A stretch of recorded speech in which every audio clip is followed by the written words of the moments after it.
होय, आपल्या महाराष्ट्रामधून लय रील स्टार गेलते म्हणे बिग बॉस मराठीमध्ये ऑडिशन द्यायला. महाराष्ट्राचं सांगू नको मला, आपण लातूर जिल्ह्यामध्ये राहतो. लातूरचं सांग फक्त मला.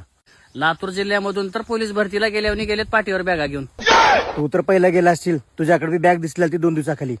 मी कशाला जाऊ? मी तुम्हाला पहिलेच म्हणलो की मला अडकून राहिलेला जमना म्हणून. माझ्या मित्राची बॅग होती, द्यायला गेलतो. मग झाला का त्याचं सिलेक्शन? ते स्वतःला मीच भारी रील स्टार आहे म्हणून म्हणतात बघ.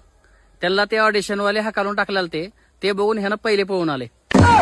तुला गोष्ट सांगतो, दुसऱ्याचे व्हिडिओ बघून कॉपी केलं तर त्याला टॅलेंट म्हणणार, त्याला असं हाकलून टाकतात.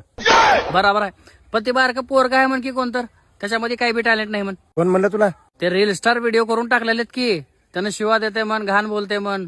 हे बघ, त्यांना घ्याय नाही म्हणून त्याच्यावर जळलं आणि व्हिडिओ मध्ये काय बी बोलून टाकलेले. मग तर लय भारी काम केले त्या जळक्या लोकांना हाकालून. म्हणून तर त्या प्रभू शेळकेला घेतल्यात. एकदम गरीब घरचं पोरग आहे म्हणते, कोणती तर बिमारी आहे म्हण त्याला. हे फोगणीची त्याला सपोर्ट करायला सोडून त्याच्या जवळून त्याला नावं ठेवलेलं आहे. त्यानं बी रील स्टार आणि ह्यानं बी रील स्टार. आता त्याचं सिलेक्शन झाले तिथं म्हणून ह्याने पाया धरून वळलेले त्याचं. त्यांना का रिस्टार म्हणतात, दुसऱ्यावर जळणाऱ्यांना कधी रिस्टार म्हणायचं नाही. जैसी करनी वैसी भरनी